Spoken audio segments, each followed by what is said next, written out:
in this space, over 25 years working in the equality sphere in many different sectors, in the university sector, in charity sector.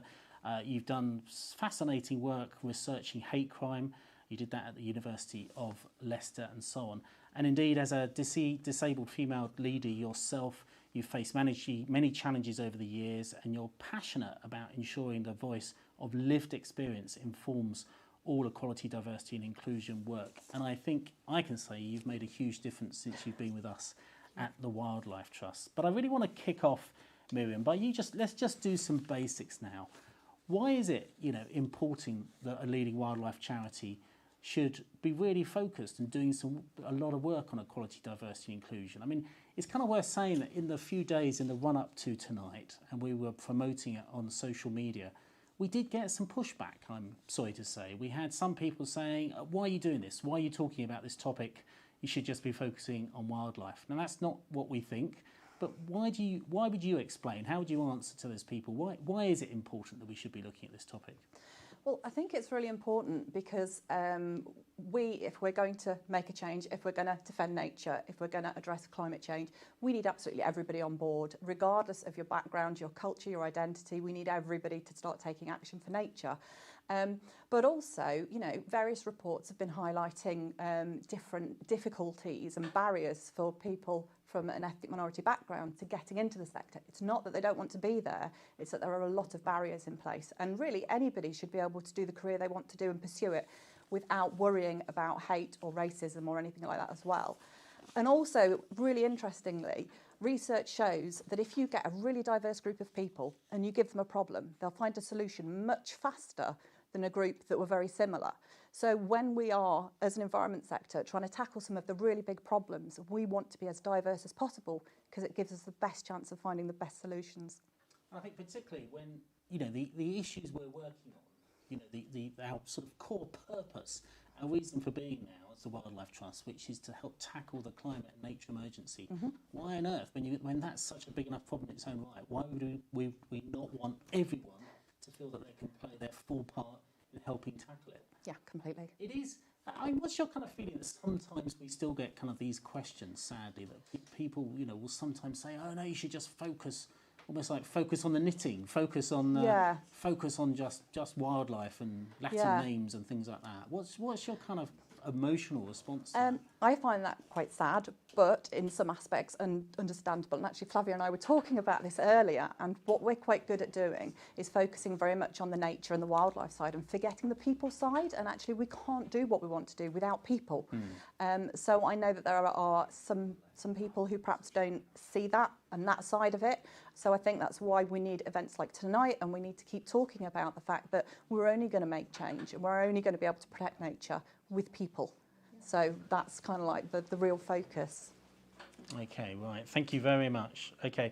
Well, Miriam, also earlier this month, the Wildlife Countryside Link, which is this big umbrella organisation of environment organisations, fantastic organisation that we as the Wildlife Trust are members of, and pretty much all other environment organisations as well, jointly with Natural England, which of course is the government body in England for tackling nature, and the arm's length body that focuses on trying to provoke and support the government to take action on nature.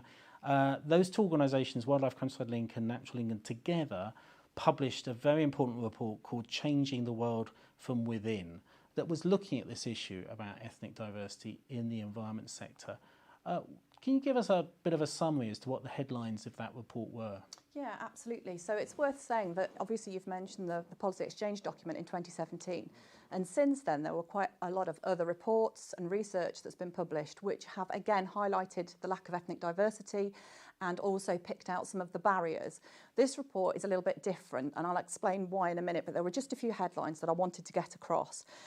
So they looked at organisational readiness, so discussing with members of Wildlife and Countryside Link in the environment sector, and also surveying members of staff of those organisations as well. And it was quite interesting because when you look at senior leaders, there was over 80% who were passionate and saying that yes, addressing ethnic diversity is really important and we need to do it, but we haven't got an action plan and we're struggling with resource. So we're not sure that it's something that we'll be able to do, but the enthusiasm and passion was there. However, when the senior leaders were asked about terminology and definitions, they couldn't come to an agreement of what ethnic minority meant. So there are obviously a lot of conversations that need to be had to discuss terminology and to make people feel confident in using phrases like ethnic minority as well. And also, one of the other aspects of this report was they actually surveyed the ethnic minority staff that were already working in the sector. And there were some really important findings from that. So, interestingly, the participants said that the biggest barrier to joining the environmental sector was having a lack of background experience. And most roles, you do find that organisations want somebody with a bit of experience, have done a bit of volunteering, perhaps, to know the area. But the issue with that is a lot of people from ethnic minority backgrounds can't afford to volunteer or take low-paid positions. So we need to really be thinking about how we can address that to help people into the sector. They also felt that there was very little support for career progression within the sector. So although they could get a post, they couldn't then work up the organisation, which is really important because we need diversity at all levels. They also sadly said that resilience and persistence was needed to join the sector, and I think it's really sad that there's a group that are having to say that. But probably, I'd say most surprisingly, I think it depends who you talk to, but 100% of the minority ethnic staff that were asked said there was racism in the sector, both overt and covert racism. And also, that is shocking, isn't it? It's a horrific statistic. So let's just pause on that for a minute. Every member of ethnic diverse staff that was interviewed said they thought there was racism in the sector. Yeah, absolutely. Yeah, definitely. And it is a horrifying statistic. And they also mentioned that there are undertones of racist behaviour within organisations that those individuals didn't feel were being tackled and were just being left to happen, which again, we need to have a zero tolerance approach to racism. Yeah. Everybody should have that. Absolutely. So again, it was really sad to find that. But the interesting thing with this report, which differs from the others, is that this report comes with a route map. So it comes with a set of aims and objectives that organisations can work through in order to effect change. And they're not just actions for individual organisations, there are sector-wide targets in there. So we will be moving together forward and supporting each other, which I think is really important in this as well. Okay, Miriam, well, you've just warmed us up on that. We're going to get into a lot of those issues tonight. Going to be crucially important to do so. And already I'm scribbling down questions I want to pick up on as we go into that. And of course, you at home also can be putting your questions in that we'll try and get to as many of them as possible tonight, to go to Miriam, to Flavia or to Mya-Rose. Just a quick one though, Miriam. The report is called Changing the World from Within. Tell us why it's called that, because I think that's quite an interesting thing just before we move on. And just to say, I'm sure my colleagues will put a link to the report. It was published earlier this month. Be happy to put that in the YouTube chat so you can look at it. But why is it called that? I think it highlights the key importance that, we need to be listening to the voice of lived experience and those minority ethnic staff that are already working for us. We have to listen to them, we have to accept what they say, and we have to have difficult conversations to be able to address it. But also, it really highlights the need for allies. So those that are not from an ethnic minority background, that are prepared to have those conversations and to champion equality. So we're going to have to work together. And we're going to have to do it with our ethnic minority staff and also with our white British staff as well, to make sure that we really affect change. Right. Okay, Miriam, thank you very much. Okay, well, as you may well know, the wonderful president of the Wildlife Trusts is Liz Bonin, who will be very well known to so many of you. Fantastic television presenter. And this is a issue, this is a topic she cares really passionately about.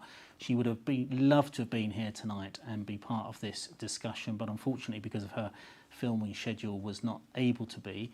But we're very grateful to Liz for catching up with Miriam a few weeks back, and she herself had a little chat with Miriam. Here it is. What are the biggest challenges when it comes to something that clearly needs so much work from all angles? It seems a little bit shocking that this is where we are, but that's the truth of the matter. How do we embrace our position and strive to move as quickly as we can to rectify this issue? Yeah, absolutely. So there's a bit of a two-pronged approach. We need to look at ourselves as an organisation, and we need to make sure that we're making changes from the foundations up. So we need to make sure that our policies are correct, that our interviewing is correct, and the way that we are trying to encourage people from minority ethnic backgrounds into the Wildlife Trust. So we want to make sure that we're not doing tokenistic recruiting, which could be a knee-jerk reaction to this, and it's something that obviously is totally inappropriate. So we need to make sure that we're creating an organisation where people can be themselves and where those who are ethnically diverse feel really welcomed. So that's a really big approach for us. And we're starting that by taking all of our staff on an anti-racism journey with unconscious bias training, introduction to anti-racism. The second part of this is attracting ethnically diverse staff to come and work for the Wildlife Trusts. And we know from the report that there is a slight problem with trying to get younger ethnic minority people into our organisation and then into the ENGO sector as a whole, because they're not seeing it as a place where they would want to work. So we find that our recruitment pools just aren't diverse. So that's a much longer term strategy of how can we actually work with young people from ethnic minorities so that they see a career within the environment sector, within the Wildlife Trust, as something that they really want to do. Okay. So yeah, we've got quite a few journeys to take. Already you're painting a picture of what is a multi-pronged issue that needs to be tackled both within the trust but also in an outward-facing manner, recognising that people of colour, black and brown people, are not necessarily that enthusiastic about engaging with nature, and that runs much deeper. The Wildlife Trust as a collective need to work to that end as well, to improve how people of colour actually view working in the environmental sector. Yeah. How important is truth and transparency moving forward? I'm very aware that I'm the first brown female president of the Wildlife Trust, and I want to be part of this conversation. How do we navigate this delicate area of being truthful about the fact that we are predominantly a white organisation, but we really want to do better? How do we communicate all of that? Yeah, I mean, you're absolutely right. It is truth and transparency, and we need to hold our hands up and say that we haven't got it right so far, but we're absolutely taking action to change that. It's also about learning from those trusts that have done it and got it right, and making sure as well that we listen to those young people and the members of staff that are from an ethnic minority background, so that we actually get lived voice and lived experience, because that's critical. One of the things I am always heartened about in this rapidly changing world with so many challenges ahead of us are the organisations and the businesses that hold their hands up and say, you know what, we got it wrong, we still haven't figured it out, but we really want to sort this. That's what I'm attracted to, and I really do think that's going to be at the heart of really welcoming a more diverse community within the Trust, is that transparency. How can we all work together as a collective to that end without getting things wrong? Yeah, it is something that we all need to do together, and it isn't that easy because people tend to shy away from confrontation, and that's what we've got to do. We've got to face up to it, and we've got to have those really difficult conversations. Exactly, it's not being afraid. I mean, the reason, you know, as you mentioned, sort of the road ahead, it's also thanks in no small part to our hesitancy and our discomfort about getting it wrong that stops us from just kind of leaning in, doing it together, learning from those trusts that are getting some aspects of this right, and as a collective, that's incredibly empowering and strengthening to get something that is incredibly complex and difficult, you know, to get it right.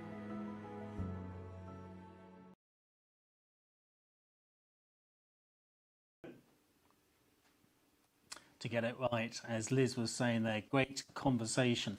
But you know, on the issue about getting it right, something I want to pick up with Miriam before we move on to some of the other panellists, is just a thing that I know often concerns a lot of people that want to try and get it right when we're talking about this topic, and that is the one around terminology. It's the one around language. Miriam, it was very interesting in that report that we were talking about before, Changing the World from Within. There was the point in there that of surveying the leaders, particularly around the environment sector. Many of them saying they really want to take action on this, but they're often very nervous about getting it wrong. And actually, sometimes it means that's a reason they don't take action. I think that's interesting, because I think this is a sector generally, the environment sector, where people are often happy to innovate and very happy sometimes to try something out and get it wrong. But on this topic, there's a nervousness about that. And sometimes it leads to no action at all. Why do you think that is? And what would you say to people that are nervous about sort of getting the terminology wrong here? Yeah, you're absolutely right. People are afraid of saying something that's going to offend a group. And I think a lot of that probably stems from social media. People are very quick to come down on you if you use a phrase that's slightly out of date or if it's, you know, angled slightly wrong. What I would say is it is really important to address the issues. And you know what? If you get it wrong, that's fine. Learn from it and you can apologise. But ultimately, people need to not be afraid, and it is happening. We do see it where people, you know, don't want to have these conversations because they're not sure whether they should be using the term ethnic minority or visible minority ethnic or people of colour. And so, yeah, and I think the thing is as well that it changes quite frequently as well, the terminology. There's live debates within people working in this field. Yeah, absolutely. Yeah. So one of the things that we do as a wildlife trust is we have a terminology guide, which is a live document that we update on a regular basis so that people can read about any of the protected characteristics and the preferred terminology. But yeah, I would always say talk about it, and if you get it wrong, it doesn't matter. We need to be having the conversations anyway. Better to do something and get it wrong than end up doing nothing on this and ignoring the agenda. Yeah.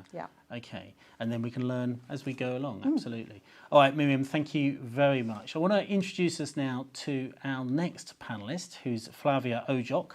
I said before, Early Talent and Inclusion Manager at Derbyshire Wildlife Trust. Flavia, I just love that job title. I really do. Welcome. Thanks so much for joining us tonight.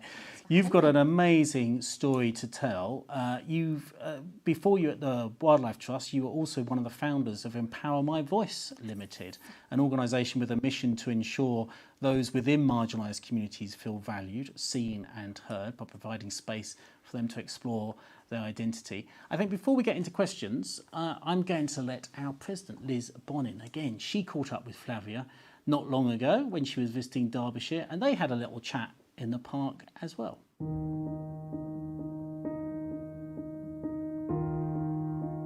Flavia, tell me a little bit about your journey that led you to work with the Wildlife Trusts. Yeah, it was actually a particular role that drew me to Derbyshire Wildlife Trust. The role was a Kickstart project manager. What was your perception of the Wildlife Trust as a woman from an ethnic minority when you saw that job opportunity? What were you thinking at the time? Turned around to my sister and I was like, that job's not for me, I'll never get that job. And it was because of where it was being advertised. And my sister, luckily, and this is my older sister, is very, very engaged with nature. Through her journey, I then sort of started my own journey, and when that role came up, she was the one that was like, why not? And then my answer was like, but I've never seen anyone like me work for nature. Like, do you know anyone? She's really great. She always said, if not you, then who? Then I was like, yeah, I'm going to go for it. Well, that's an incredible story right there, but also testament to what the perception is for people of our backgrounds with respect to the environmental sector. And it is something we're trying to work much harder at remedying. Yeah. So talk to me a little bit about how the Wildlife Trust can best serve the changes that need to happen as a matter of urgency. I think what we can be better at doing as individuals, and not just the Wildlife Trust, is listening. And listening to people's stories, listening to people's experiences, and not just finishing there, because once we listen, we have to listen to it with intention. It's not necessarily about recruitment and diversifying the workforce. The work needs to start from each individual organisation about what they're doing to actually be inclusive. And I always say to people, the goal isn't assimilation, because assimilation means that you failed. Tell me more about that. It's not about assimilation, Yeah. because assimilation means that you failed. What do you mean? Even me and my friends, who are also predominantly black women, we talk about how much we feel like we have to change ourselves in the workplace or in different areas of society, and how much that when we're actually in that space, we actually have to act like we belong there instead of that space making us feel like we belong there in the first place. That's really interesting. So that points to what you could argue might be token action.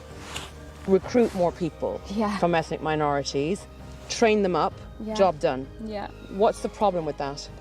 It feels like it's just something that you'll never really address the core of the problem. If the core of the problem is that there's a lack of sort of understanding of the importance of valuing people as they are and as they come within the organisation, you've just readdress the wheel. Individuals will come in from lots of backgrounds, and you've just basically made them feel like they don't belong in a space, and they will leave, and the whole work that you believe that you've done to readdress what barriers there are to employment within the sector is you've only just gone and started that cycle all over again. It's changing the organisation from the very root. Yeah, and that's the hard work.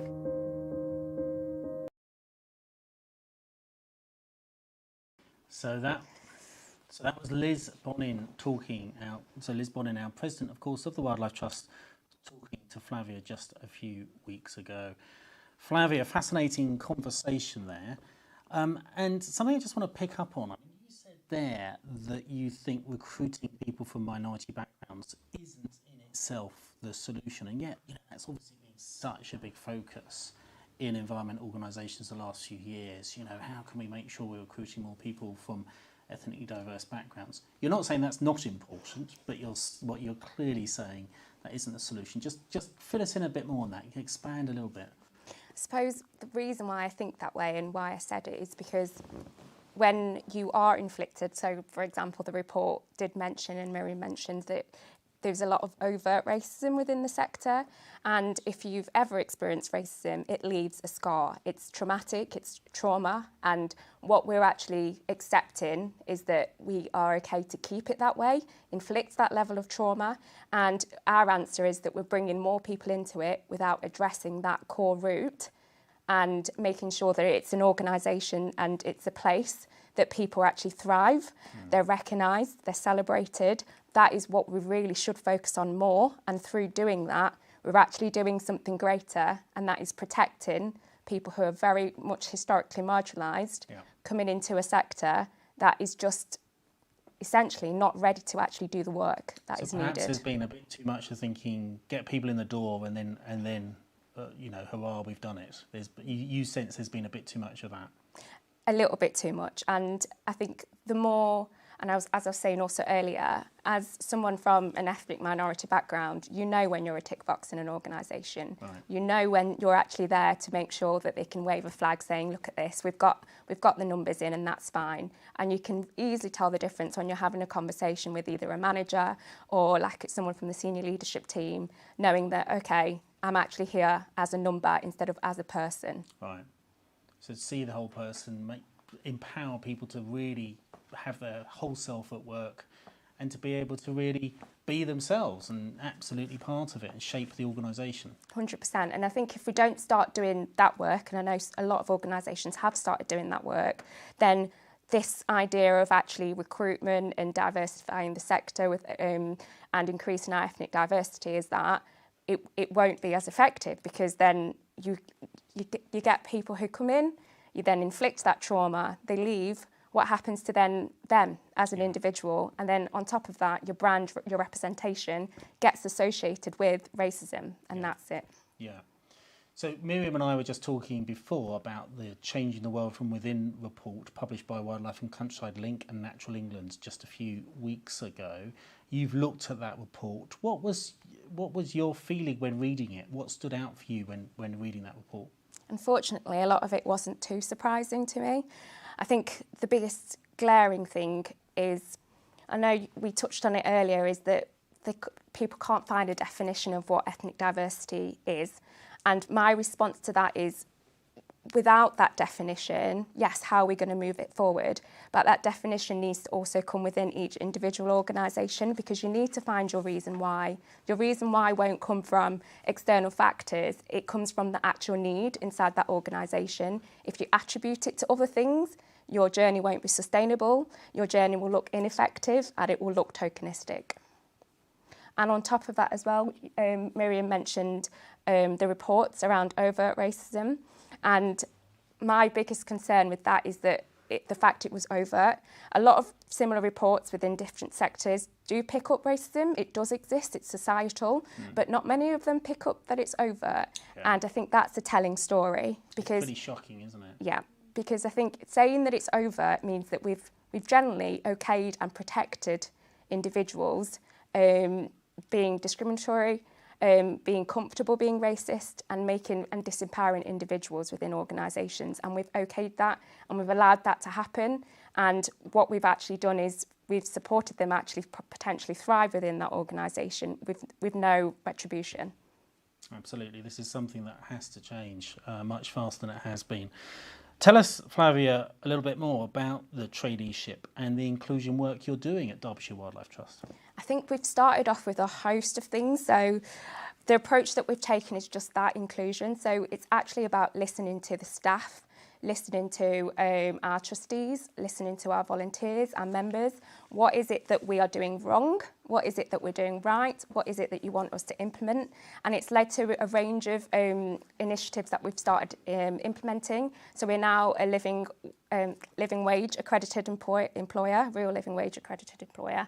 And that's something off the back of listening to what our staff actually need and listening to what's going on in the organisation. But all these things that we're starting to implement, including recruitment practices, isn't necessarily about ticking a box. It's making sure that what we're actually doing inside our organisation is as authentic as it can be, so that anyone that comes to Derbyshire Wildlife Trust feels like it's an organisation they're proud to work for and they actually belong there. Absolutely, exactly how it should be. Flavia, thank you very much. We'll come back to you in the Q&A shortly. So if you've got questions for Flavia or any of the other panel, of course, put those questions in. We'll try and get through as many as we can. Flavia was talking about when you go to Derbyshire Wildlife Trust there. And of course, when Liz Bonin visited Derbyshire Wildlife Trust a short while ago, she didn't just talk to Flavia, she also met up with our Vice President of the Wildlife Trust, Dr. Amir Khan, who will be known to many of you. And they also got together for a nice little chat.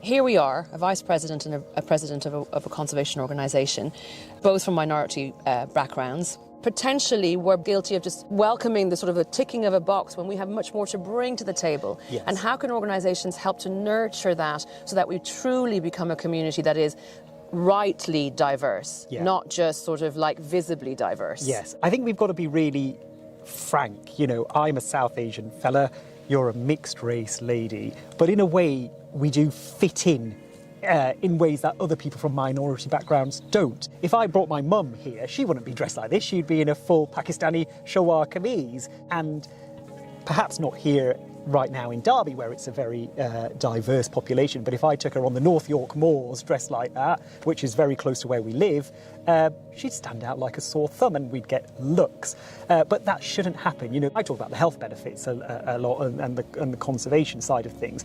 But for my mum, there's a spiritual connection with nature which is really important to her. And I know other religions will have that as well. And do we need to try and bring that in? It can't just be a case of we need more people from minority backgrounds, and this is what our aim is to do in the Wildlife Trust, and we have to make sure they align with those actions as well. We've got to go, okay, so what is it about nature that's important to you? And everybody will have a different view on that, and welcoming those views in. It's only through conversations like this and what you've just said to me now, Amir, that I'm realising how much deeper this runs.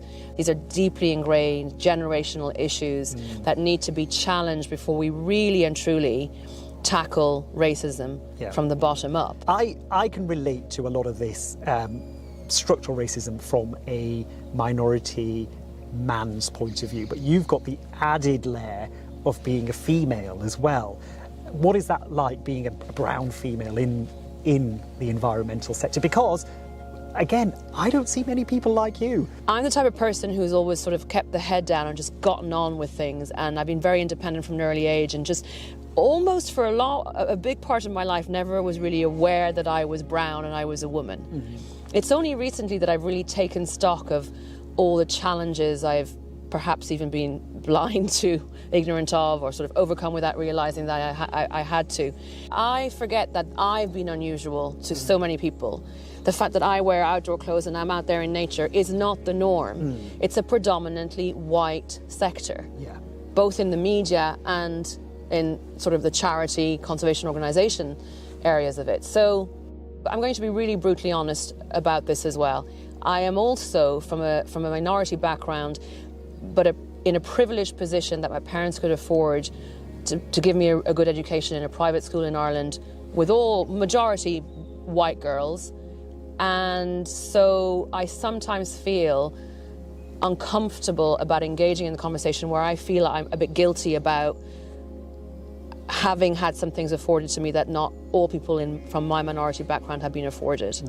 But I think what that highlights is something else, that because there are so few of us in the environmental sector, we feel like we're representing entire communities and we have to do it. And we're not. Whereas that responsibility wouldn't fall on a white person. They don't feel like they have to represent every single white person out there. You know, I've been in those rooms before where, you know, again, you're talking about how to connect better with people from minority backgrounds, and I may be the only person there from a minority background, and they feel I have all the answers, which I certainly don't. You know, I'm fumbling my way through this like anyone else. And also not to forget, for say a white person who's been part of the trust and has never really thought about this, and that we are not, you said this before, we're not pointing the finger at you and saying you've got all of this wrong and now you need to represent us and think about what you've done, because I am part of this community and I feel uncomfortable too. For me, it all goes back to the different ways that people connect with nature, depending on what culture and background you're from. And if the Wildlife Trust can really get that right and understand how different people from different religions, different countries, different cultures, all connect with nature and prioritise nature in different ways for different reasons, and embed that into why we need to protect nature, I think we'll get more people in. Ooh, and that really then represents true diversity, true inclusion when it comes to how the trusts forge ahead to protect nature, represented by all this wonderful, diverse, beautiful community of individuals.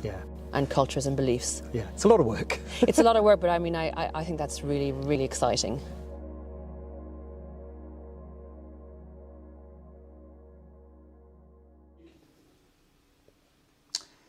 Isn't that a great conversation between Dr. Amir Khan, our Vice President of the Wildlife Trusts, and Liz Bonin, President of the Wildlife Trusts? Some really kind of profound stuff in there, I think, and lots to reflect on, which we will as we get into the Q&A. You've got loads of comments coming in tonight. Thank you so much for all the comments and questions already. Shada Khan says, when referring to lived experience, need to ensure people are not seen as just a particular aspect of their identity. Individuals have extensive skills and experiences to bring to organisations. Quite right.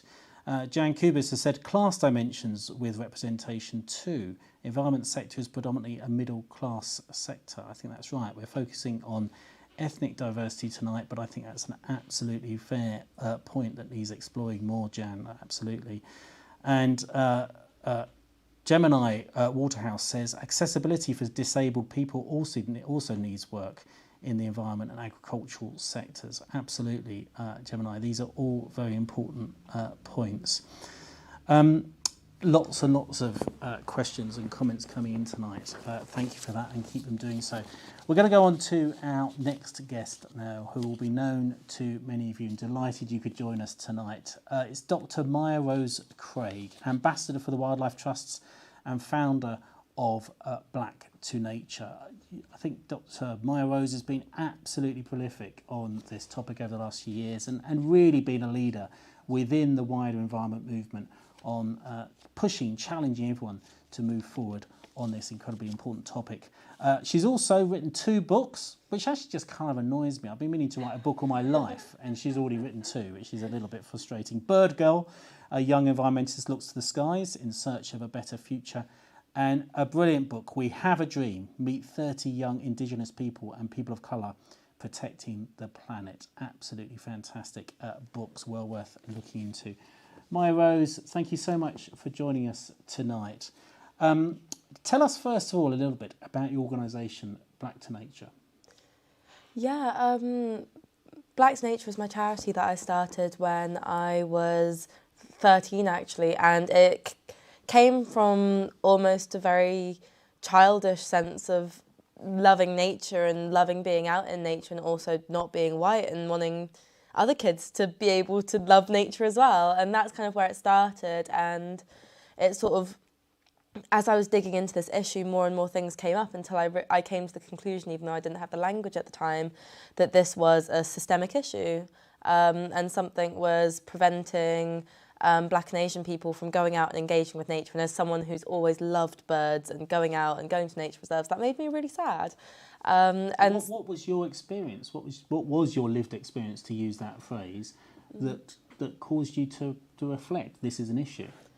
It was a few things. I think growing up, it was always just my mum and my sister and I who were basically the only non-white people I really saw out in nature. And then sort of as I grew up, I was sort of getting pushback from both sides, as within environmental spaces. it was obvious that no one else looked like me or my family. But then also when I was talking to my Bangladeshi family and people like that, people would say like, but why do you like birds? That's such a white thing. And I'd never understand what they meant by that, because I loved birds. And it was only as I got a bit older and started talking to people that I realised that in the UK there's just this big issue where engaging with nature and engaging with the outdoors is seen as alien and other, and something that people from certain communities don't feel like they are able to do or should be doing. And so what are your thoughts on how we can unite as a sector to ensure people from all backgrounds feel welcomed into it? Yeah, I mean, Black's Nature is trying to do our bit in terms of that, and there's kind of two prongs in that we're doing a lot of grassroots stuff, literally on the ground, working with kids, taking them out into nature, kids and teenagers, and saying, actually, yeah, I know you haven't done this before, but give it a go and you'll enjoy it. And they do enjoy it. And it's sort of very literally taking people and sort of shoving them out there and helping them engage with something that is very, very alien, but also, you know, campaigning for that much more systemic change, because you can't change something on that level by taking handfuls of people out. You need to create a space where people feel welcome and feel like they're interested in going. And I think one of the really interesting things was during the pandemic, during that period where a lot of urban green spaces were closed, and also people, you know, they had the time, they weren't like they were working on Zoom and stuff like that. Instead, people for the first time were venturing out into the countryside and out into nature reserves, and they realised that they were enjoying it as well. And so I think like just stuff like that, getting people out, showing them that they're going to have a good time, that that's a space where they're not going to experience racism or microaggressions from, you know, other people out in the countryside, all of that is critical.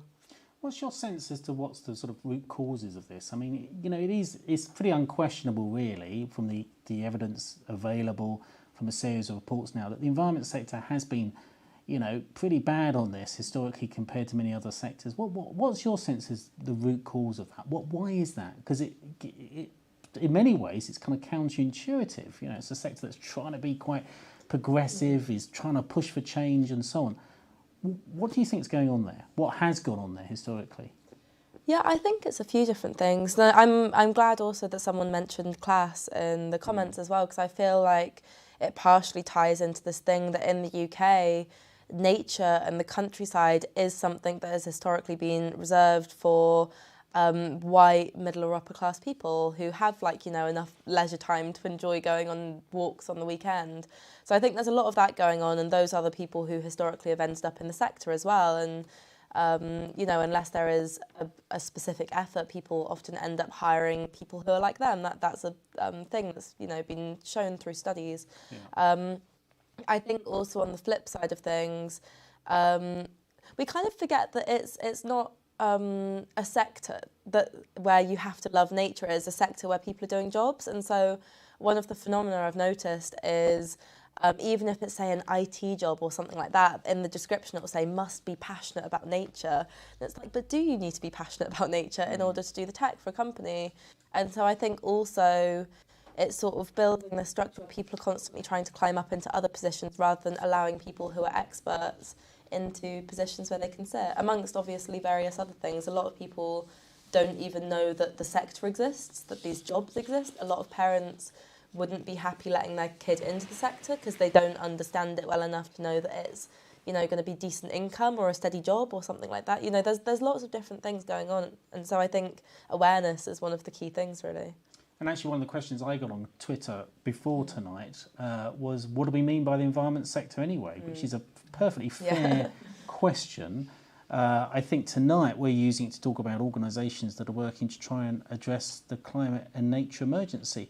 But, you know, of course, some people would argue that that includes some businesses and social enterprises. Others would say it involves public bodies as well. So, you know, there's a range of definitions we could mean by that, really. Miriam, just tell us, how was it used, how's it been used, the phrase environment sector in the reports you're talking about? How was it defined there? Okay, so the environment sector phrase specifically was members of Wildlife and Countryside Link in England. In that report? Yeah, in that report, yeah. Yeah, okay, so just to give clarity there, given that we were just talking about using the phrase environment sector a great deal. And for you, Mya-Rose, I mean, we've already talked about this, but why do you feel it's important? I mean, you know, why is this so specifically important to environmentalism, if you like, and, you know, to trying to deliver the changes that we need to see in the world? Yeah, I mean, I obviously totally agree with everything that's already been said. I think that we need a diverse set of people in order to properly tackle this issue, because people approach things from different directions, and it's only then that you sort of get the 360 view of things. I think also the diversity and inclusion within the sector influences within the general public who has access to nature, and the way that we handle diversity in a broader sense. And something that I'm very, very passionate about is accessibility to nature and green spaces. I think it is so important in terms of our mental and physical health. I think a lot of people have no reason to understand or engage with environmental issues such as biodiversity loss if they've never experienced biodiversity. Yeah. And so I think that side of things is critical. And also I think, quite frankly, there are probably so many people out there who would love to work in the sector but don't have the opportunity, don't have the resources, or don't know that it exists. Absolutely. Well, Mya-Rose, thank you so much. Great starting point to the conversation. One of the things you're not going to hear from me tonight is any sense of complacency that we're doing enough across the Wildlife Trust. We want to keep scaling up and doing more. But there is a lot of good work going on, I'm pleased to say, and we're proud of what we are doing. We need to do a lot more. We'll keep ramping up and doing more. But we thought you might like to see a video about some brilliant work taking place at London Wildlife Trust. I think the Keep It Wild project changed my life. I was at a crossroads ready to give up on my dream, and then the paid traineeship came along and it was like the stars aligned. Now I work at the London Wildlife Trust. I've been a member of the Young People's Forum for 2 years and am now a sessional member of staff at the London Wildlife Trust. This project has definitely made me feel valued and improved my confidence. And now that I have more responsibility, I lead sessions passing on my knowledge to other young people. I've always been interested in nature, but I didn't know much about UK wildlife until I started the traineeship. Since then, I've discovered how much wildlife is here in London. I want to have a positive impact on young people and Black, Asian, minority ethnic groups because there are so many barriers.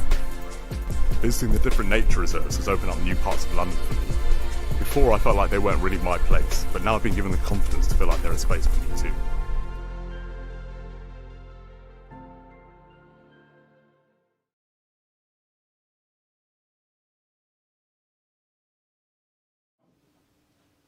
So, inspiring video there, I think, from London Wildlife Trust. But I don't want to imply either that it's just the Wildlife Trust that are leaning in and trying to make rapid progress on this. Our very good friends at the RSPB have also got a really important programme on trying to make sure their organisation becomes more ethnically diverse. And have a look at this video. So it's really important because it's quite difficult to get into the sector. It's hard to get the volunteering experience when you're trying to work. Yeah, after uni I really struggled to sort of get my foot in the door. So having a name like the RSPB behind me and the training that they can provide, our brush cutter, our livestock handling, our 4x4, all of these amazing tickets. I mean, as you two know, my background is slightly different to yours, and quite frankly, I didn't know who the RSPB were before joining the traineeship. So it's really allowed me to delve into the sector and get a good feel for what goes on in the world of conservation.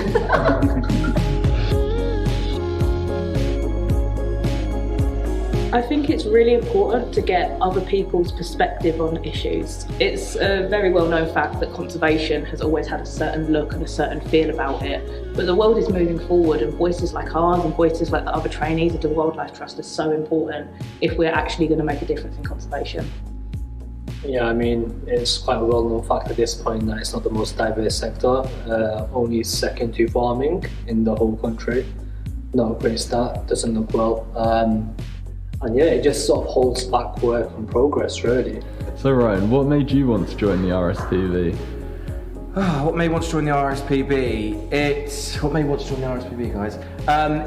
It was it was having an opportunity to be part of change, be part of the change, to use my experience in my previous working world in advertising to connect with underrepresented communities and bring them into the conservation conversation.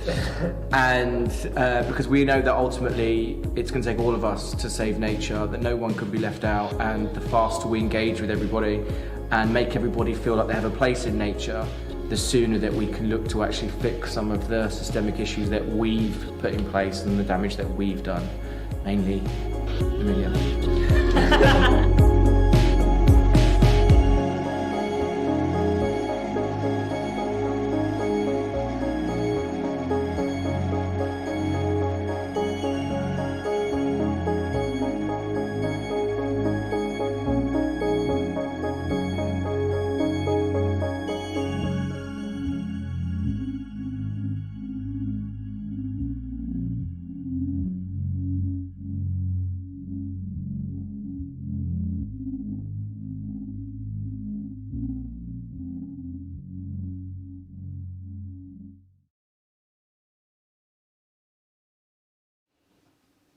So those photos from the end of that video there of showing activists, trainees coming together from the London Wildlife Trust and RSPB, those photos were from today. And actually we were kind of keen for Ryan to join us on the panel here tonight from the RSPB.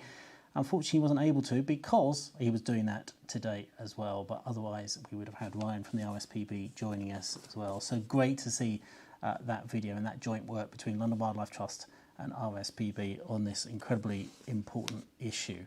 So let's get into some of the questions now that you've been sending in, and so many of them coming in. Thank you very much. Look, one of the first just seems that we need to get into from Rachel Evert to you really, Miriam. What are the Wildlife Trust doing to adjust their recruitment processes to appeal to a more diverse range of candidates? Yeah, good question. So we've actually looked at the language we're using when we're recruiting. We're looking at where we're recruiting. You know, do we need people to have a degree? No, we probably don't. Do we need people to have experience? No, in a lot of roles actually you don't need that. So it's being able to open up that candidate pool as well. We deliver unconscious bias training, we redact application forms, and we also allow for alternative methods of application. So it could be an audio file or a video instead. So we're really opening ourselves up, hopefully, and removing some of those barriers that have been there. Really important. It's worth saying also at the Wildlife Trust, we haven't just committed to try and make sure that we become more ethnically diverse. We've actually committed to becoming an anti-racist organisation. Yeah. Can you explain a little bit more by what we mean by that? Yeah, completely. So becoming an anti-racist organisation means that we're addressing a whole breadth of issues, from enabling those from ethnic minority backgrounds to feel safe to go into green spaces to start with, to start, like Maya was talking about, to start getting people out in nature and that would never have done it before. It's about breaking down those barriers when it comes to recruitment. It's very much what Flavia's been talking about, and making sure that we are retaining staff and also that our ethnically diverse staff can be promoted within the organisation as well. We want to see ethnically diverse trustees as well. And the thing about being an anti-racist organisation is that you have to be active. So we are actively challenging ourselves. We're challenging our policies. We're challenging the work we do. We're reviewing everything. We've set up a new staff network for our ethnic minority staff. And I should point out as well, you know, that is really great. We have a lot of staff that really want to play a part in this. They want their voices to be heard. But by no means do we expect our ethnic minority staff to get involved, because at the end of the day, they want to come to work the same as we do and perhaps not have it all about their ethnicity or being asked questions or want to be photographed all the time. So it's very much, you know, waiting for people to want to be involved. But we do have that. We have those staff that want to be involved in this and want their voices to be heard and want to help us to progress. And, you know, we provide the mechanisms and support for to connect up, form that community, build confidence with each other and so on, to become a really stronger voice within the organisation. Yeah, absolutely. And part of it as well is running a lot of different training sessions.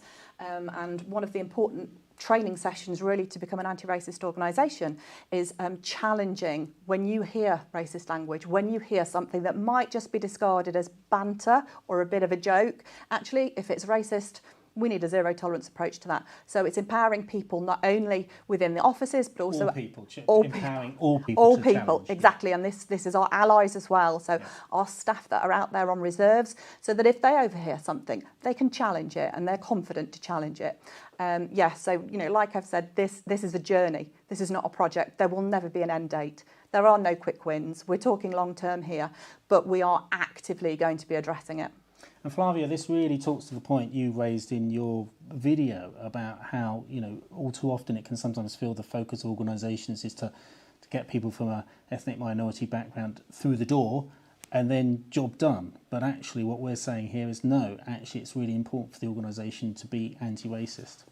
And to actually just do the work and be active in the work as well, like exactly like what you said, because if we're not actually actively doing the work and engaging in these conversations and actually taking these conversations further by, yes, creating action plans, but actioning the action plans, they have to be living, breathing things that we actually do. They can't be something that we say, yes, we'll do, job done. It's something that we need to put in the work to actually make sure that we get there. Otherwise, we just won't. Yeah. Does that ring chimes for you, Mya-Rose? Yeah, no, I feel like, that's something that's been incredibly important for me for a really long time. And I think actually, I just want to say, the fact that this is even happening tonight, that this is an event that is being run by an organisation in the sector, I wouldn't have believed that if you'd told me that 7 or 8 years ago. And I think that is so indicative of the changes that have already been made as well. Well, let's hope so. Let's hope so. Much more to do, though. Good, really interesting question from Jen Weston, which actually I think I'm going to put to you first, Mya-Rose. I'm not entirely sure why I'm putting it to you first, but it's interesting. How do we make citizen science more inclusive?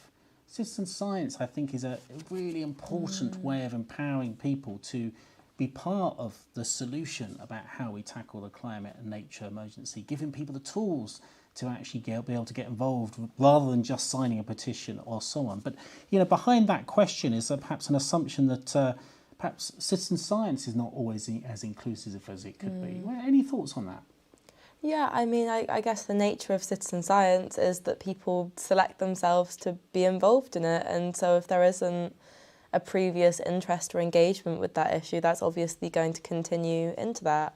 But I guess I think it is potentially such a powerful tool, though, especially in terms of the climate crisis and things like that, because I do feel like we're in an era where, you know, there is a risk of people feeling very hopeless about the future. And so giving them the tools to actually be like, you can contribute, you can make a difference, you can get involved, I think could be really significant if we do manage to get people interested. And so I think, you know, obviously it links into these much wider issues, breaking down this preconception about who the types of people are who get involved in these kinds of projects or get involved in nature or environmental based activities, maybe thinking a bit about how these things are being communicated out into the world, who's actually hearing about them, things like that.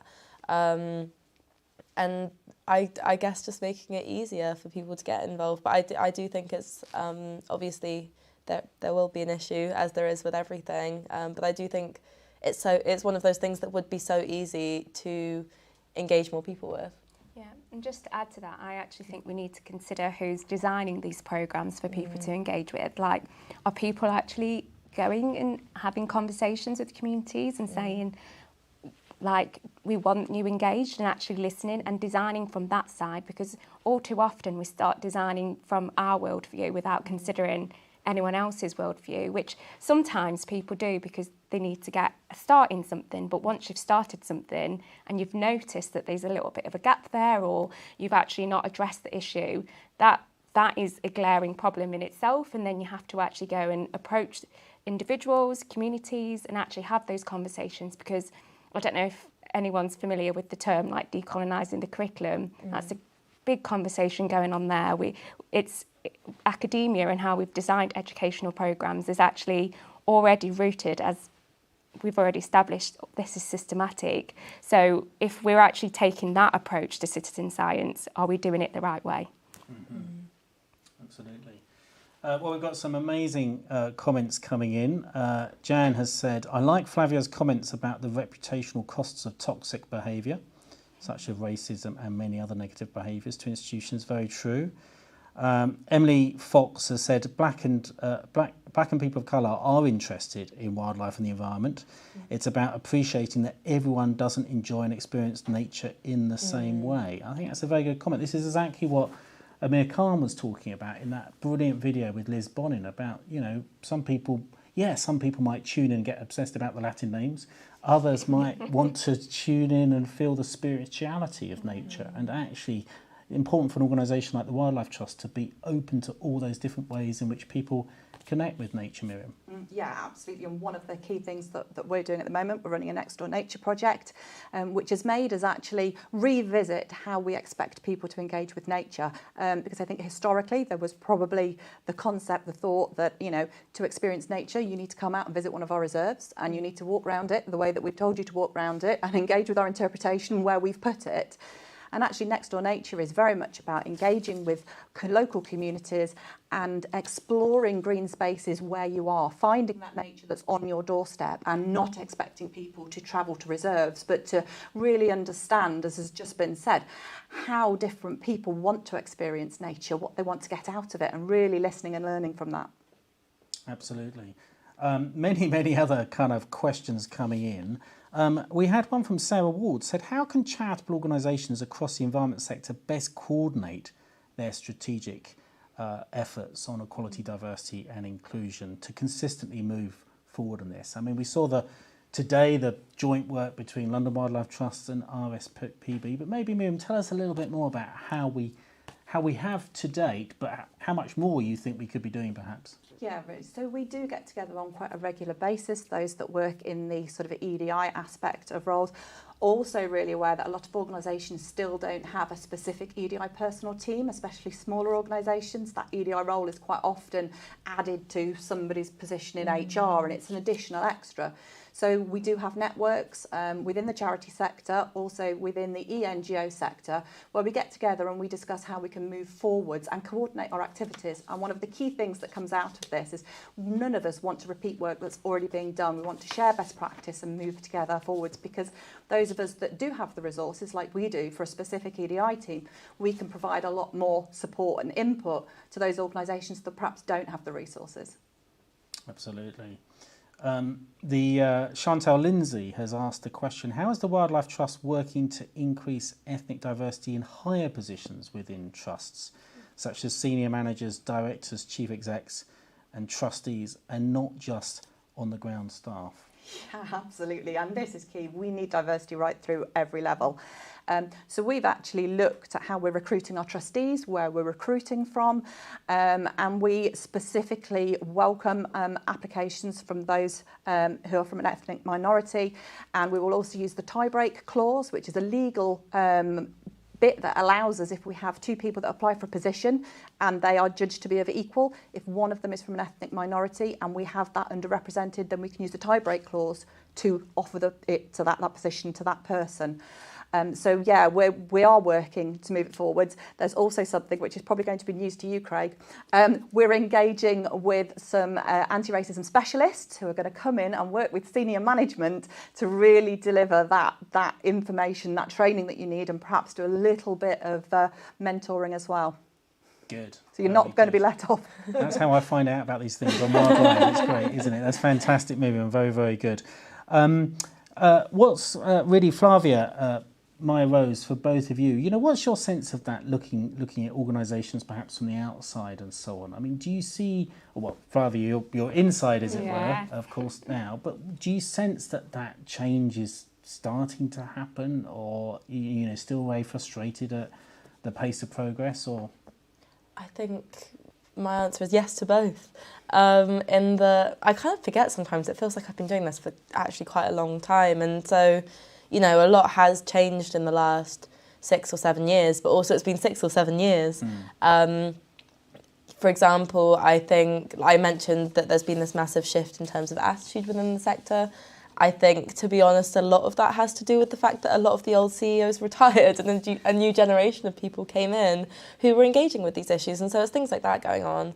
I do think within lower levels of a lot of the organisations it does feel like things are starting to get better, but like we're talking about, it's this sort of working our way up the hierarchy thing that we need to be working on much more, I think, as well as obviously overall diversity. I think I actually want, just to touch on that as well, I think it's got a lot to do with not expecting people to come to you and thinking everyone knows that this role is there, everyone knows about the work that we do, we've just put a job out and that's the end of that. Like, we need to do a lot more raising awareness, actually talking about the brand, talking about the work, and not just to the same audiences that we've been talking to. We actually need to do a lot more to reach wider audiences as well, and not expecting that just because we've got an advert out and we've changed our recruitment practices, that will be the end of that. Well, absolutely, and a really interesting question in relation to this. I'll come straight to you on this, Flavia, but others will want to chip in. Sarah Alsbury has asked, what is the most useful action any organisation can take to give people of diverse backgrounds the confidence to apply? Very struck that Flavia has a supportive sister, but if you don't, ... Sponsorship, allyship. And tell us more how that would work. What's the best form of that you've seen? I feel like it's got a lot to, and I'm not just saying it because it's the title of the organisation, but empowerment. I think we all have that in us. We're all aspire to want to work in the sector, but if that's never ever gets channelled or never actually gets given the opportunity to be channelled, how are we actually going to ever see ourselves also within that sector and actually be able to actually thrive in that sector? So it's not that, like we've already established, people don't want to work in the sector. People do want to work in that sector, but they've never seen anyone like them potentially working in that sector. That was certainly a barrier for me. Right. And they've actually never seen roles that they might actually aspire to. You mentioned earlier, you don't have to have a massive passion for nature. You might just be a really, really good technical person who happens to see a role within the sector. And once you're in that sector needs to make sure that that you're represented within it, make sure that you can thrive within it. So you've come to fulfil a role, and we want people to fulfil the roles that they've subscribed and actually signed up to actually do. Yeah, very good point.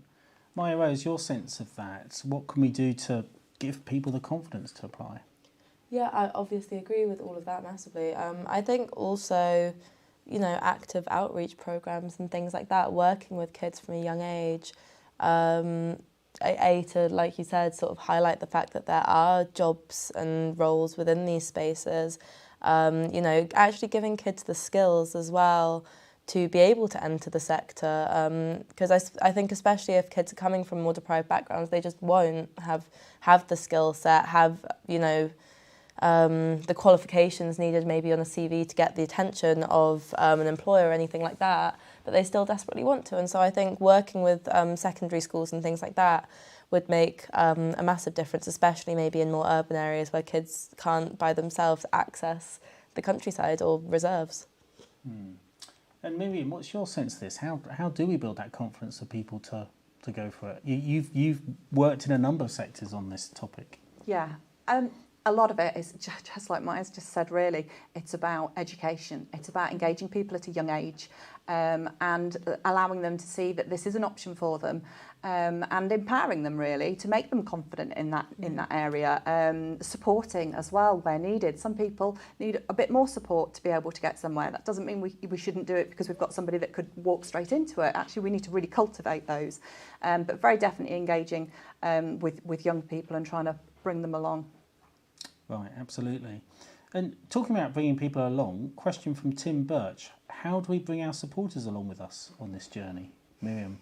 I mean, this is kind of quite a topical comment right now because our very good friends at the National Trust are facing a bit of a pushback, albeit a pretty organised pushback from a very, very small minority, but pushing back on National Trust staff being allowed to go to Pride, being supported to go to Pride events and various other things. And there's been resolutions tabled at the National Trust AGM. I should say, if you remember the National Trust, I think the deadline for voting is tomorrow. You can vote online. I would really urge you to look at your documents and vote, particularly this year.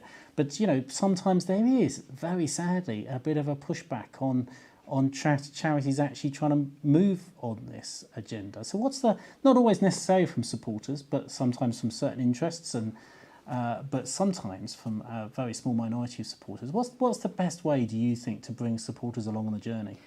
I think it's unfortunate that with EDI you will never please everybody. There will always be those that push back on whatever you're trying to do, whether you're working with the disabled, whether you're working with those from an ethnic minority. And what we need to do is to explain. I mean, like, one of the key things we discussed today is why this is really important to a wildlife charity, because people just see it as being completely disconnected. So again, it's about educating, it's about making sure that we are public about what we're doing. You know, Wildlife Trust attended Pride events all over the country this year, which was absolutely great, and making sure that we're getting those stories and those messages out to our supporters so that they can actually see the positive benefit of us taking part in those events and why we're having to move the way that we're having to move. But it's making sure that we drip feed. And unfortunately, I think a little bit like Mya-Rose said as well, some of our supporters are middle class white British, which is traditionally where they have been. And so for them, it's about explaining again that, you know, people are not disconnected from wildlife. We need the people to be able to make changes to wildlife. So yeah, it's just about making sure that we get those messages out there. Yeah, absolutely. We've managed to dehumanise a human problem. That's really what we've managed to do, and we're talking on a level of we're talking about people. People play a role in nature, and I think by us saying that they don't, and by us saying that they can't be themselves while they're doing it, is dehumanising a human problem. Absolutely, very well put, Flavia. Mya-Rose. Like, I can't really top that. Sorry. No, that's all right. But I totally agree with all that's been said already. I'm just writing that down, Flavia, because I'm going to use that at some point. I think that's a very, very potent comment there. It's absolutely right. I just want to say, from my point of view, sometimes there's a bit of a pushback that actually charities should stick to their charitable purpose, that actually, you know, sometimes you hear the commentary that charities shouldn't try and get involved in these kind of other issues.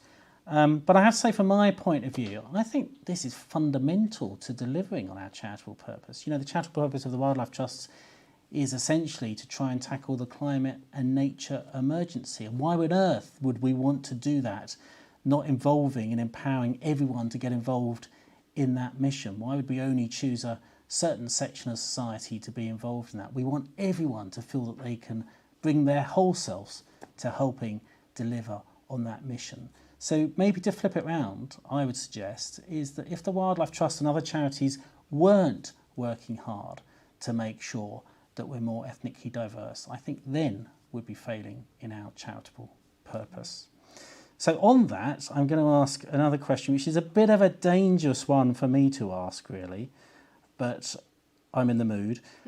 Sarah, to you, Miriam. Sarah Alsbury has asked, what changes has Miriam suggested that the Wildlife Trusts are not doing? I'm interested to hear your answer to this, actually. I have to say, hand on heart, I haven't had any pushback on any of the recommendations that I've put forwards. We have our team, my team, are absolutely phenomenal and have been really well supported from trustees, for CEOs across the federation, and so far, no pushback. So I would say at the moment, nothing. I'm sure it'll come at some point, but I'm quite good at negotiating, so hopefully not. I think you're moving very cleverly, I think, Miriam, is what you're doing. That's fantastic, absolutely great. Well, you know where to come if there is any sense of pushback. This is really important to make progress on this issue. Lots more kind of comments coming in tonight. Thank you so much. Alia said, putting in the work is a great way to put it. I think it was you, Flavia, that said that, wasn't it? Putting in the work was a great way to put it. Having this event is a positive step, and thinking about accessible, safe spaces, taking the lead from communities and individuals. Mya-Rose, you were talking earlier a little bit about, I mean, you didn't quite use the phrase safe space, but I think what you said very much implied it, really, in a way. Yeah. Say us a little bit more. What for you is a safe space, and why is that important? Yeah, I mean, I think it's incredibly important because when actually in the past we've gone into communities and asked people, why are you not going into nature? Why are you not going into the countryside? One of the sort of recurring themes was that people were worried that it wasn't safe, it wasn't a space where they would be welcomed. They felt like especially the countryside was somewhere that was reserved for very white middle class people, and they were worried that they weren't welcome there. They were worried about microaggressions. Some even mentioned like a fear of hate crimes sort of deep in the countryside and things like that. And so it's like actually working really hard to show people that these are safe spaces. Although I do want to acknowledge that these aren't completely unfounded, unfortunately. Even when, you know, on the camps where we're taking children out into the countryside, and unfortunately some of those children, especially a lot of the boys actually, have experienced microaggressions. They've experienced people telling them off for being, you know, disturbing the wildlife and, you know, other things that just aren't happening. And so it's sort of working within communities to break down these preconceptions, but also working with organisations, working in the countryside, in reserves, to make these safe spaces. And I would define a safe space as somewhere where anyone can enter and feel comfortable and not be worried about the way that they'll be received by the people around them. Mm-hmm. And I think there's a lot of responsibility within organisations to create those, because, like you've mentioned, that's not unfounded, like that is real life experience. And I've got examples from it within my own friendship groups and my own connections of actually what being engaged with nature and those experiences that they've had when they're actually in the countryside out of a walk. And if we are actually in a position where that happens to a staff member, are we as an organisation prepared to deal with that, to support with that, to create that safe space internally? If the answer is no, then are we actually quite ready for what we're talking about here? Yeah, I do agree with that. Just to come in on that as well. This is coming up nationally at the moment, the conversations around the barriers that different minority groups have to going out in the environment. And actually, a lot of the barriers, the fear of antisocial behaviour, the fear of hate crime, they are the same barriers that are being mentioned by ethnic minority groups, disability groups, gender groups. So actually we are working at the Wildlife Trusts with Emma Darby, our safeguarding lead, to actually put together a group to actually try and address these issues. Like Mya-Rose said, you know, some of it is perception, some of it is actuality. What can we do about that, and how can we work with community safety partnerships, police, to actually address this? And there is actually some training that's going on at the moment for some of our reserve staff, which looks at how you could challenge if you see somebody who is being the subject of hate or aggression, how can you as a member of staff actually support that individual and challenge that? Very, very important. Another question here, which is a really important one, because a lot of the conversations we've had tonight, you know, are from the, if you like, the luxury of a large organisation that has someone like yourself, Miriam, who can focus on this. In fact, a small equality, diversity, inclusion team at the Wildlife Trust that's able to do that across the whole of the Wildlife Trust Federation. Same will be true of the RSPB and so on. But obviously, if you're a much smaller organisation, you know, it might feel a bit more daunting and challenging. We had a question from Another Way, who said, I'm a founder of a small environmental charity. Is there any support or advice out there to help us increase our diversity and appeal to ethnic minority audiences throughout our work? I would say get in touch with other organisations from the sector. The Changing the World from Within report and route map have sector aims so that we can support each other and move forward together. But definitely make those connections, make those contacts, go to the networking events, because larger organisations like ours can support those smaller organisations where they haven't got an EDI team, and they still need to obviously be addressing this and making the changes. So you will find that support, but definitely just get in touch with other organisations, because there will be support out there. And that Changing the World from Within report, Wildlife Countryside Link, you know, Wildlife Countryside Link members range from the National Trust, RSPB and Wildlife Trust through to very small organisations with just 2 or 3 staff. Yeah, absolutely. And the EDI network at Wildlife and Countryside Link are not all EDI specialists. Right. Some of them are CEOs, because it's such a small organisation. Some of them are just people who work for the organisation that have an interest. And we all work and help and support each other. So you don't have to have an EDI member of staff to be involved in this. And there's a sense we're all learning together, even EDI staff, all learning together. We are all learning, and we are always learning. Yeah, absolutely, absolutely. Mya-Rose, you've done a lot of work with small organisations, I think, as well. What's your sense of this? What would you say to someone in a small organisation thinking, I don't even know where to start? I think a couple of things. I think firstly, obviously, there are, much smaller details that you have like an EDI expert to tackle within an organisation. But I think actually just taking the first steps, sitting down, reflecting about your organisation's relationship with race, diversity, anti-racism, and seeing if there's anything really obvious to tackle, to change. We've mentioned so many things tonight that could quite easily be put into place. Black's Nature's had a couple of conferences over the years talking all about these things. If anyone emails us, we can send you the notes to those, which a lot of that is literally talking to people within community saying, what can we do better as a sector?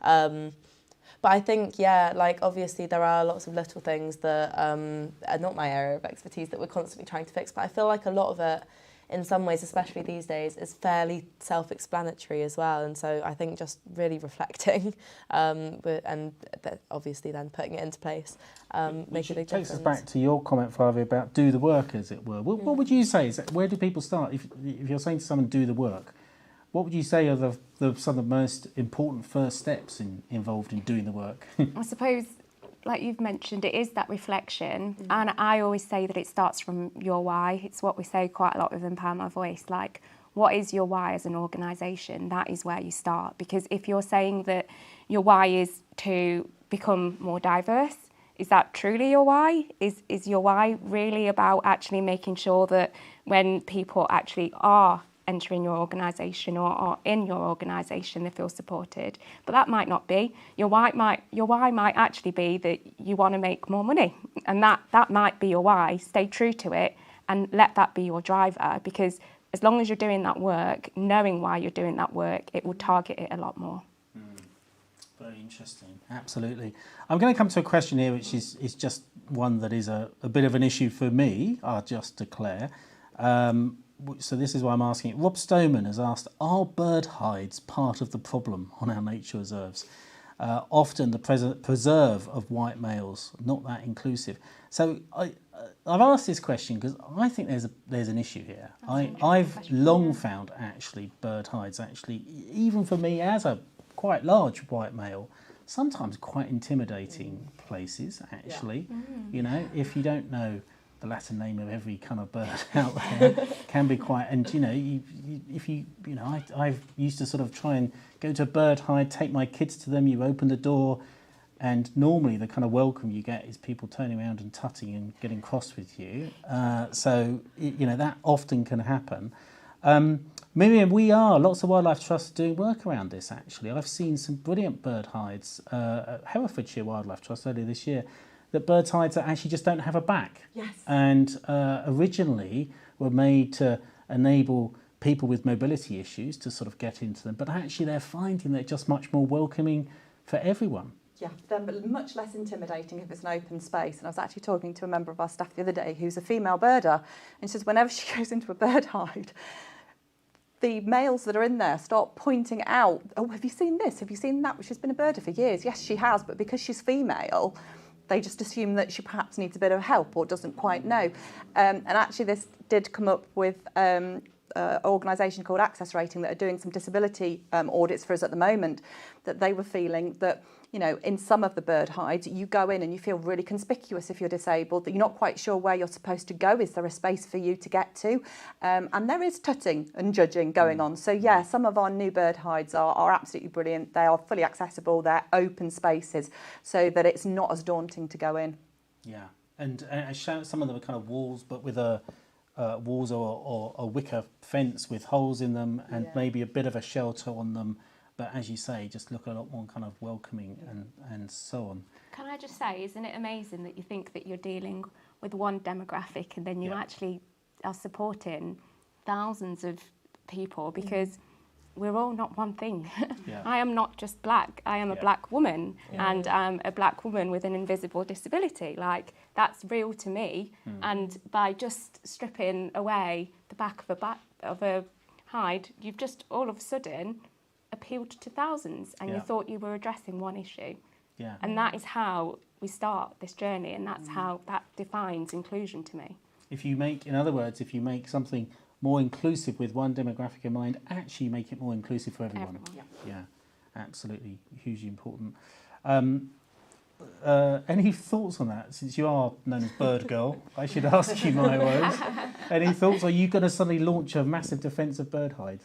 No, actually, like I literally go by BirdGirl. I love birds, and I still have that moment stepping into, especially sort of the very dark, cramped hides, where it's like, oh my God, I'm not good enough, which like completely defeats the point. And I think it is interesting that you've mentioned sort of restructuring hides, because for me, sort of going into these, you know, the new posh sort of bright ones with lots of light, it makes a big difference. I don't know why, but it does make a big difference. And I think also, not to go for the obvious point, but like a lot of the bird hides around where I am, they're really dark, dingy, cobwebby, and like a lot of people just do not want to go in them either because they're not very nice. I am very arachnophobic, and as a kid I also didn't like going in them, and so I think actually also just opening it up, making it a slightly more pleasant space to be in as well, so you don't have to be like a hardcore birder to enjoy sitting in there.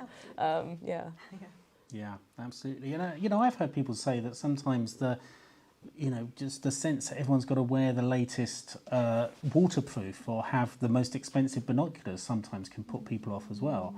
And again, you know, we're not talking here about ethnic minorities. This could be anyone. So I think just how we can make the whole sector much more inclusive, I think, is really important. Flavia, well, all of us were talking earlier about, you know, how we try and give people as much confidence as possible for applying for roles. And you said in the video that you found yourself thinking you couldn't necessarily see yourself in a particular role.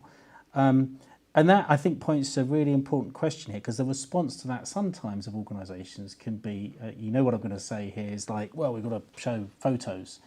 And Gillian Foxcroft has asked this question: do we need to be more careful and selective with our photos and marketing so they do not look tokenistic?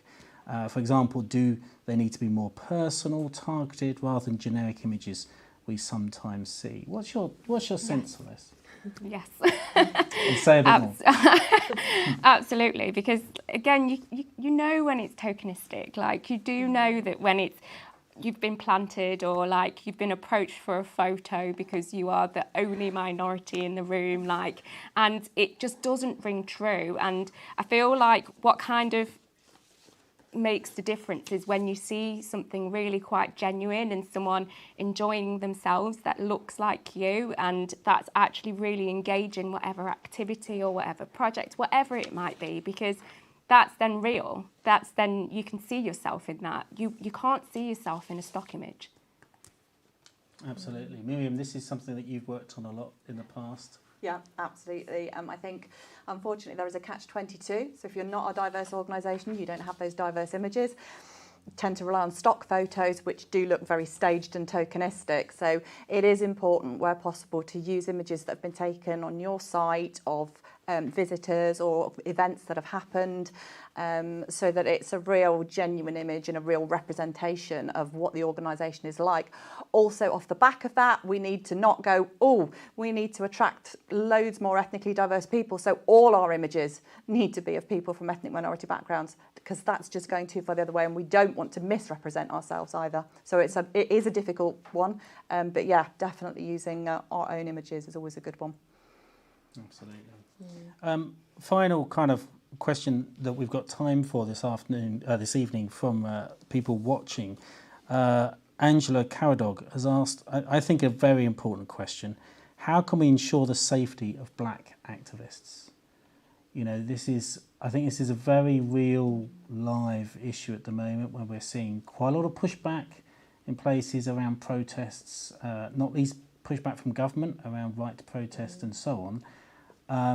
And, you know, obviously there is a lot of experience from people that ethnic minorities will get perhaps more likely to be targeted in pushbacks on that, whether we might be talking about from law enforcement or from other people that are causing issues, you know, trying to push back against protests. What's your sense of this as an environment sector? How do we ensure the safety of black activists? I suppose for me it comes to the three things that lack Empower My Voice is all about, making sure that individuals from marginalised communities are seen, heard and valued. Because if you don't do those three things, if you don't actually say you see the problem and you recognise the problem, if you don't value the problem as a real problem, and if you don't actually hear it and actually give space for it, then there is no way that you're protecting someone. You're diminishing what they're saying, you're diminishing their experiences, you're actually saying it doesn't exist, and you're saying that's your problem, you sit with it, and as an activist, where do you go from there? And acknowledging that sometimes that the safety doesn't come from you as an individual, it actually comes from saying, I'm not the person to have this conversation right now. Who would you like to have this conversation with? There's a really good saying that don't treat people as you would like to be treated, treat people how they would like to be treated. And that's about giving people that space. I think allies are really important here as well, so that, you know, there is always support, and that nobody feels like they're on their own. And if somebody is getting targeted, those allies step in and use their privileged position to be able to address it and you know, hopefully stop it. So yeah, I'd say allies are also quite critical in this. Yeah, I really like that phrase, sort of treat people how they want to be treated, because I think a lot of people don't realise how difficult it is for some people to speak up and make themselves heard in a room, what it's like to constantly being spoken over or ignored. And so I think actually really concentrating on platforming people who have something to say, especially if it's sort of a slightly alternate perspective from what has traditionally been platformed, I think like, yeah, really amplifying that is essential, and that is kind of how you get these new perspectives and you get change, basically. And so I guess, yeah, not to use that, you know, checking your privilege, basically. Yeah. Great. Well, look, we've sadly run out of time tonight, but I want to come to each of you to give me one sentence, just one sentence of the sort of final thought you'd like to leave with all the people that have been watching Wildlife tonight on this crucial topic. Mya-Rose, let me start with you. What's the sort of last final thought you'd like to give people? That change is possible and very within grasp. We just actually have to do the stuff that we've been talking about today. Flavia. I suppose on that change, it's that we all actually can be the change. We all have the power to make huge ripple effects, whether it be a conversation that you've had with someone on the bus, or like a conversation that you might have had with a good friend. Like that conversation will cause ripple effects. That friend will have another conversation, so on and so forth. We all can be quite powerful in driving change. Miriam. It's got to be listen to people, listen to those voices of lived experience, and don't just listen, but take heed. And you know, if those of us who are in a more privileged position can take action after listening to those voices, then yeah, absolutely, that's the way forward. Crucially important. Well, look, final comment from you tonight goes to Gillian Foxcroft, who said Muslim hikers and Black Girls Hike are great examples of getting more people out, making the outdoors a safe space. Maybe wildlife groups can be encouraged to set up like this too. And I couldn't agree more, Gillian.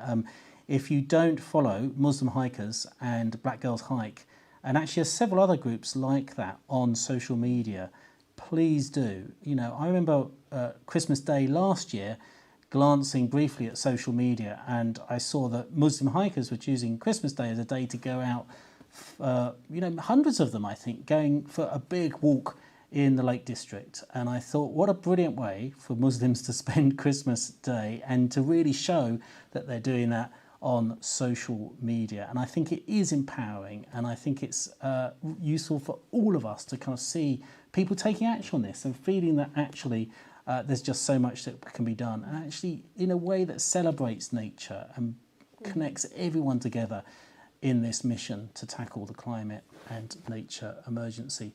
So thank you so much for all your questions and comments tonight. I also want to say that don't forget to follow the Wildlife Trusts on social media to keep update with our latest campaigns and work. You might have noticed the last 6 weeks we've been a bit noisy with trying to push back against the attack on nature from the government. That's a fast-moving situation. If you want to stay on top of that, make sure that you follow the Wildlife Trusts on social media. And if you've enjoyed this Wildlife tonight, please make sure you like and subscribe on our YouTube channel so you'll receive automatic updates of future live streams here at the Wildlife Trust. But I'm going to really finish by saying, of course, a huge thank you to our brilliant panel tonight, to Miriam Bentley, to Flavia, and also to Dr. Mya-Rose Craig, who've just been, I think you'll agree, fantastic panel tonight. Thank you for your questions and comments. And just remember what we said before is, I know that sometimes people find this a daunting topic. Sometimes people are worried about getting the terminology wrong. But isn't it better to take action on this and move forward on this? But sometimes not get it all 100% right, but surely it's better to do that than actually get stuck and do nothing. And together we can make sure the environment sector becomes much more ethnically diverse and therefore much more influential and impactful in our mission as well. Thank you very much. Good night.